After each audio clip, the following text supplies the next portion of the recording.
નમસ્કાર, CB24 news સાથે હું રેશમા આપનું સ્વાગત કરું છું. સરકારી સ્કૂલોમાં એડમિશન માટે લાઈનો અને વેઇટિંગ લિસ્ટ. કદાચ આ શબ્દો તમારા કાને પડતા તમને એક સેકન્ડ માટે નવાઈ લાગશે કે આ તો ના જ હોય. આવું તો માત્ર પ્રાઇવેટ સ્કૂલોમાં જોવા મળે. સરકારી સ્કૂલમાં થોડું આવું હોય, પણ હા, વાત સાચી છે. જાણો હકીકત. હવે સરકારી સ્કૂલોમાં એડમિશન માટેની લાઈનો પણ લાગી રહી છે અને કેટલીક સરકારી સ્કૂલો દ્વારા વેઇટિંગ લિસ્ટ પણ બહાર પાડવામાં આવી રહ્યું છે. જેનું તાજું ઉદાહરણ થલતેજ વિસ્તારમાં આવેલી સરકારી થલતેજ અનુપમ શાળા 2 પૂરું પાડ્યું છે. રાજ્યમાં સરકારી શાળામાં વધેલી શૈક્ષણિક સુવિધાઓ અને અન્ય માળખાગત સુવિધાઓની સાથે ટેકનોલોજીના સમન્વયથી વિદ્યાર્થીઓને શિક્ષણ અપાય છે.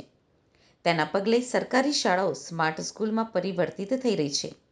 આ બાબતોને ધ્યાનમાં રાખીને આ વર્ષે થલતેજ અનુપમ શાળા 2માં વિદ્યાર્થીઓના એડમિશનને લઈને વાલીઓની લાંબી લાઈનો તો જોવા મળી જ, સાથોસાથ આ વર્ષે સ્કૂલ દ્વારા વેઇટિંગ લિસ્ટ પણ બહાર પાડવામાં આવ્યું છે. આ પ્રકારની પરિસ્થિતિ અમદાવાદ મ્યુનિસિપલ કોર્પોરેશનના 7 ઝોનની અંદાજિત 25થી વધુ સરકારી શાળાઓમાં જોવા મળી રહી છે. જેમાં ઘાટલોડિયા, સાબરમતી, થલતેજ, જોધપુર, એલિસબ્રિજ, નારણપુરા, અસારવા, બાપુનગર, નરોડા, અમરાઈવાડી, મણિનગર, વટવા, બહેરામપુરા, નિકોલ, વસ્ત્રાલ, દાણીલીમડા, દરિયાપુર, મોટેરા અને ઠક્કરબાપા નગર વિસ્તારની સરકારી સ્કૂલોનો પણ સમાવેશ થાય છે. આ વર્ષે નગર પ્રાથમિક શિક્ષણ સમિતિ અમદાવાદ દ્વારા વર્ષ 2025-26 માટે નામાંકન સર્વે મુજબ બાળકોની સંખ્યાની વાત કરીએ તો બાળવાટિકામાં પ્રવેશપાત્રની બાળકોની સંખ્યા 8,255 તેમજ ધોરણ 1માં પ્રવેશપાત્ર બાળકોની સંખ્યા 1,501 છે. આમ કુલ 9,756 પ્રવેશપાત્ર બાળકોની સંખ્યા છે. અમદાવાદ શહેરના છેલ્લા 11 વર્ષના આંકડા જોઈએ તો કુલ 55,605 વિદ્યાર્થીઓએ ખાનગી સ્કૂલ છોડી સરકારી પ્રાથમિક શાળામાં એડમિશન લીધું છે.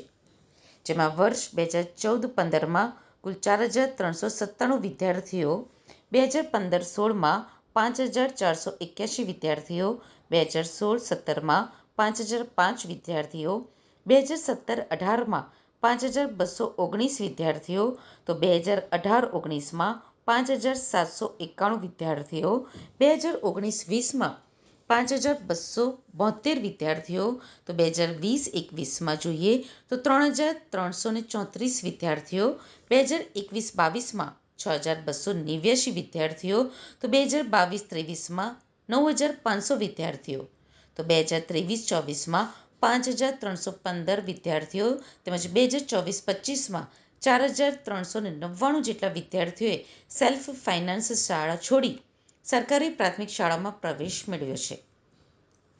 તો આ અંગે વાત કરતા અમદાવાદ શાસનાધિકારી ડોક્ટર LD દેસાઈએ કહ્યું કે રાજ્ય સરકારની શિક્ષણલક્ષી યોજનાઓ જેમ કે નમો લક્ષ્મી યોજના, નમો સરસ્વતી યોજના, ગુજરાતના માનનીય મુખ્યમંત્રી શ્રી પુરસ્કૃત સ્કોલરશીપ યોજનાઓ, રાજ્ય સરકાર દ્વારા ભરતી કરવામાં આવતા ઉચ્ચ લાયકાત ધરાવતા તાલીમબદ્ધ શિક્ષકો, મિશન સ્કૂલ ઓફ એક્સેલન્સ અંતર્ગતની શાળાઓ, સ્માર્ટ શાળા, અદ્યતન computer lab, science lab, skill development અંતર્ગત પ્રોગ્રામ તેમજ માળખાકીય સુવિધાઓમાં વધારો, આ બધા જ પરિબળોના કારણે વાલીઓને દ્રઢ વિશ્વાસ થયો છે કે તેમના બાળકને ખાનગી શાળાઓ કરતાં પણ અનેક ગણું ગુણવત્તાલક્ષી શિક્ષણ મળી રહ્યું છે.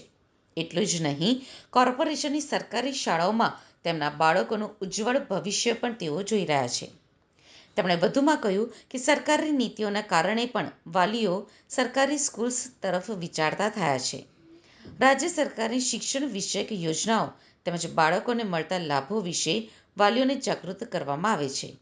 આ બધા જ પરિણામોના કારણે વાલીઓ સરકારી સ્કૂલમાં પણ ખાનગી સ્કૂલ કરતાં શ્રેષ્ઠ શિક્ષણ મળે છે તે જાણ્યા, અનુભવ્યા અને મુલાકાત લીધા બાદ તેમના બાળકોને પ્રાઇવેટ સ્કૂલમાંથી ઉઠાવી અમદાવાદ મ્યુનિસિપલ કોર્પોરેશનની સરકારી શાળામાં પ્રવેશ અપાવે છે. એટલું જ નહીં, નવા શૈક્ષણિક સત્ર માટે પણ શિક્ષકોને એડમિશન માટેની જવાબદારી સોંપવામાં આવી છે. આ શિક્ષકો દરેક વિસ્તારમાં જઈ વાલીઓને મળીને સરકારી સ્કૂલ્સમાં એડમિશન લેવાના ફાયદા અંગે જણાવી રહ્યા છે. આ વર્ષે 31મી ઓગસ્ટ 2025 સુધી એડમિશન પ્રોસેસ ચાલુ રહેવાના કારણે આ વર્ષના આંકડામાં હજુ પણ વધારો થઈ શકે એમ છે.